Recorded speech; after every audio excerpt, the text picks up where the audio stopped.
پارہ نمبر 3 سورہ آل عمران آیت نمبر 10۔ اعوذ باللہ من الشیطان الرجیم، بسم اللہ الرحمن الرحیم۔ انا بے شک الذین وہ جنہوں نے کفروا کفر کیا، لن ہرگز نہ تغنیا کام آئے گی عنہم انہیں، اموالہم مال ان کے، ولا اور نہ اولادہم اولاد ان کی، من اللہ اللہ سے شیئن کچھ بھی، وَأُولَئِکَ اور یہی لوگ، ہم وہ، وقود الناری ایندھن ہے آگ کا۔ کافروں کو ان کے مال اور ان کی اولاد اللہ تعالیٰ کے عذاب سے چھڑانے میں کچھ کام نہ آئیں گے، یہ تو جہنم کا ایندھن ہے۔ ایندھن کا مطلب ہوتا ہے fuel. Verily, those who disbelieve, neither their properties nor their offspring will avail them whatsoever against Allah, and it is they who will be fuel of the fire۔ انہی کو ڈال کے جہنم کی آگ کو بھڑکایا جائے گا، یہ فیول ہوں گے جہنم کا۔ ہماری جو بونس ہوتی ہیں، آپ دیکھیں اس میں فاسفورس ہوتا ہے جو جلتا ہے، تو یہ انسان کی جو باڈیز ہوں گی اس سے جو جہنم کی جو آگ ہے اسے بھڑکایا جائے گا، لکڑیوں کی طرح انسان کی باڈیز ڈالی جائیں گی آگ میں۔ نجران کے لوگوں کو اور پھر سب کو خبردار کیا گیا کہ بے شک وہ لوگ جنہوں نے کفر کیا، یعنی جو اللہ کی آیتوں کا انکار کرتے، ایمان نہیں لاتے، ان کے مال اور ان کی اولاد قیامت کے دن انہیں کوئی کام نہ آئیں گے۔ دنیا میں انسان کے لیے سب سے بڑی چیز کیا ہوتی ہے؟ اس کی مال اور اولاد۔ مال جو ہوتا ہے اور اولاد جو ہوتی ہے وہ اس کا بہت بڑا سہارا ہوتا ہے، لیکن قیامت کے دن نہ انسان کا مال کام آئے گا اور نہ ہی اس کی اولاد کام آئے گی جو اسے اللہ کے عذاب سے بچا لے۔ انسان دنیا کی محبت میں مال حاصل کرتا ہے، اولاد کی محبت میں حرام حلال کی پرواہ نہیں کرتا۔ اس کا مقصد اپنی اولاد کو اچھے سے اچھا دینا ہوتا ہے۔ وہ مال کمانے میں اتنا ڈوب جاتا ہے کہ اللہ کو، اللہ کے دین تک کو بھول جاتا ہے۔ اولاد کی خوشی اور مال حاصل کرنے کے لیے اسے دین کی پرواہ بھی نہیں ہوتی، نمازوں کا ہوش بھی نہیں ہوتا، لیکن اللہ تعالیٰ نے بتا دیا کہ یہ مال اور اولاد جو اللہ نے دیا ہے وہ انسان کا ٹیسٹ ہے، اور یہ قیامت کے دن انسان کو اللہ کے عذاب سے نہیں بچا پائیں گے۔ دنیا میں بھی دیکھا گیا ہے کہ انسان کے پاس بے حساب مال ہونے کے باوجود وہ اپنے لیے ہمیشہ کی زندگی نہیں خرید پاتا، نہ خوشیاں خرید پاتا ہے۔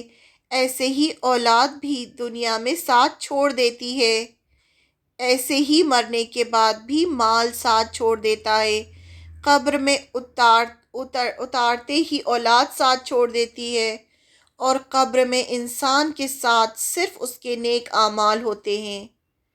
اللہ تعالیٰ ہمارے نیک اعمال دیکھیں گے، ہماری عبادات دیکھیں گے، ہمارا تقوی دیکھیں گے۔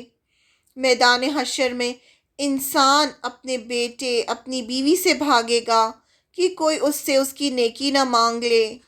انسان کو صرف اپنی جان کی پرواہ ہوگی، اس لیے اللہ تعالیٰ نے پہلے سے انسان کو خبردار کر دیا کہ جس مال اور اولاد کے لیے انسان اللہ سے کفر کرتا ہے، اس کی آیتوں کا انکار کرتا ہے، وہ مال اور اولاد اسے اللہ کے عذاب سے نہ بچا پائیں گے، اور وہ جہنم کا ایندھن بنے گا، یعنی ایسے لوگوں کو جلا کر جہنم کی آگ کو بھڑکایا جائے گا۔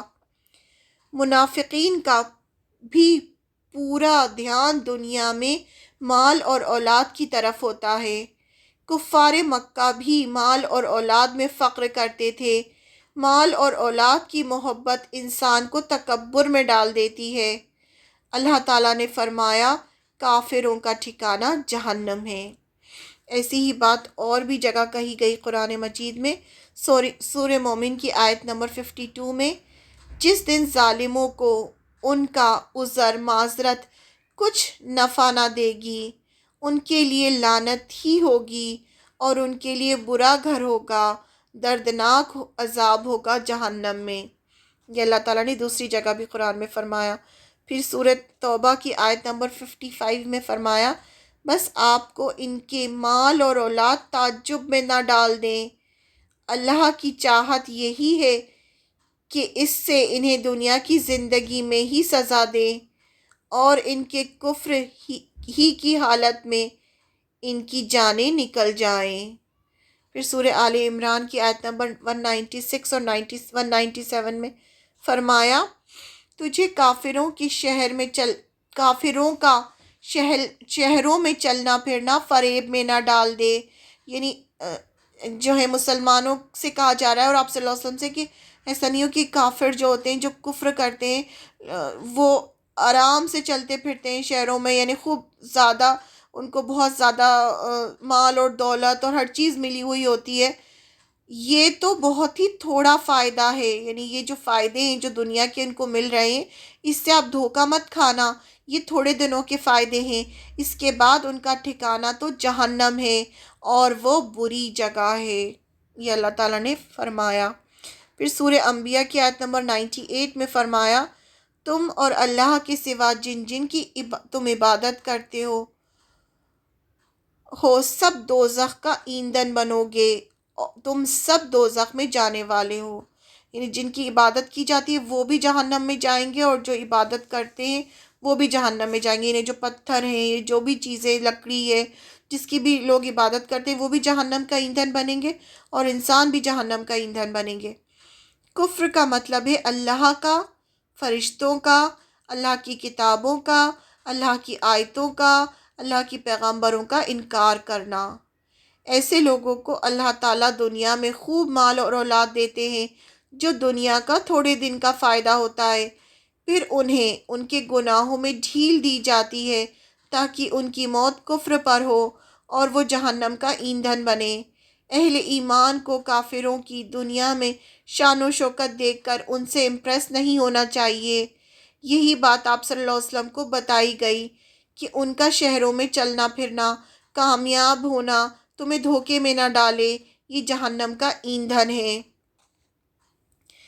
اہل نجران کو بھی سختی سے وارن کیا گیا کہ اگر وہ اللہ کا کفر کریں گے تو ان کی شان و شوکت انہیں جہنم سے نہیں بچا پائے گی، کیونکہ یہ جو ڈیلیگیشن آیا تھا بہت زیادہ مالدار تھا، بہت ہی شان و شوکت والا تھا، تو انہیں بتایا گیا کہ اگر وہ ان کو یہ سب بتانے کے بعد بھی اللہ کا وہ آیتوں کا انکار کریں گے، کیونکہ یہ سب آیتیں انہیں سنائی جا رہی تھی نا پڑھ کر، تو کیا ہوگا، کفر کی وجہ سے انہیں وارن کیا گیا کہ پھر وہ جہنم کا ایندھن بنیں گے۔